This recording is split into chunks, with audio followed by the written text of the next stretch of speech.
This message goes out to all of you old-fashioned people who still play into the narrative that children should be seen and not heard. Okay, for one thing, you know what? Who are you to tell anyone that their voice holds no value?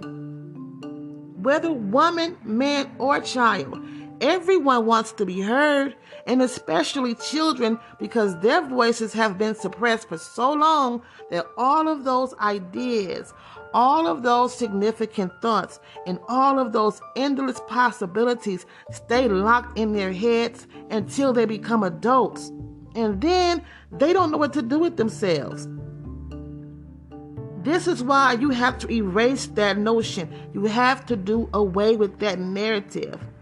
Because what you are essentially saying, if we break this down with our 3-2-1 technique, you are essentially telling children that in 3 words, kids are worthless.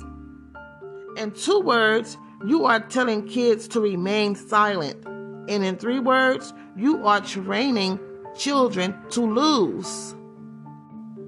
If you fail to teach kids how to advocate for themselves, then you put them in a position to fail. Because how could they stand up to a bully or someone trying to manipulate them if you don't allow them to express their feelings at home? Seriously, it all starts at home.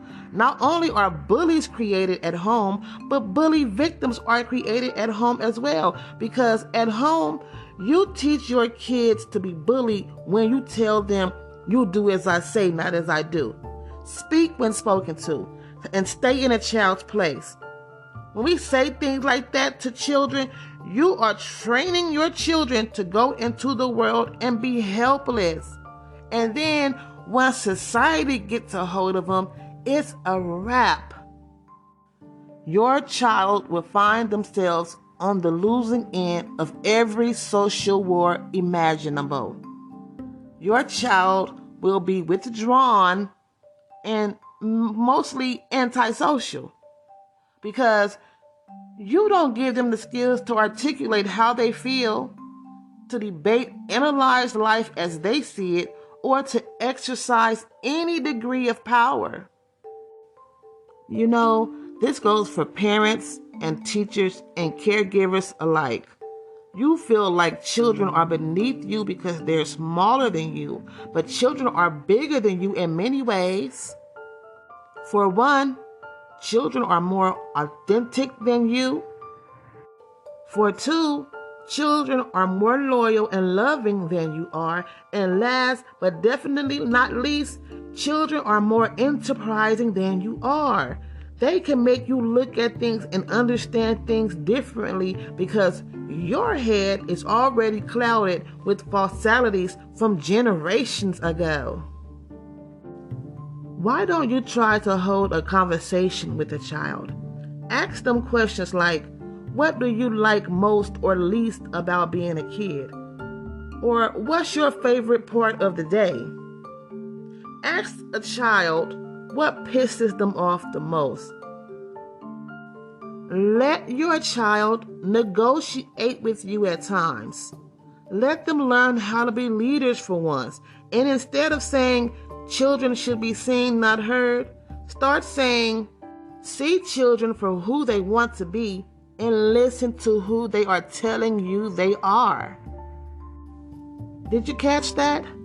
That's our new script. See children for who they want to be and listen to children for who they are telling you they are. So now let's break that down using our 3-2-1 technique. In 3 words, listen to children. In 2 words, hear children. Hear them out. And in 1 word, encourage children. Simple. Encourage children to advocate for themselves. Encourage children to voice their opinions. Encourage children to express how they feel. Encourage children to move their tongues. Stop forcing children to be silent when they could have something very important to say. If you listen to your child, they might have the recipe to change the world, but we're so busy forcing them to be silent, and we're going to stop that today. I'm going to attach another episode called Move Your Tongue in the description of this episode, and I want you to take some time and check that out so you can get an idea of what happens when we tell children that they should be seen and not heard. That quote has led to some devastating consequences and results in people like myself. And we have to put an end to that narrative. And I'm encouraging you. I'm not attacking you. I'm encouraging you. I'm encouraging you to encourage your children to lift their voice and sing. Lift their voice and talk. Lift their voice to articulate. Move their tongues. Exercise their tongues. Ladies and gentlemen, please check out the link in the description of this video. Go ahead and share this to someone who may need to hear it. And let's take a step forward and make changes and break generational curses. Are you with me?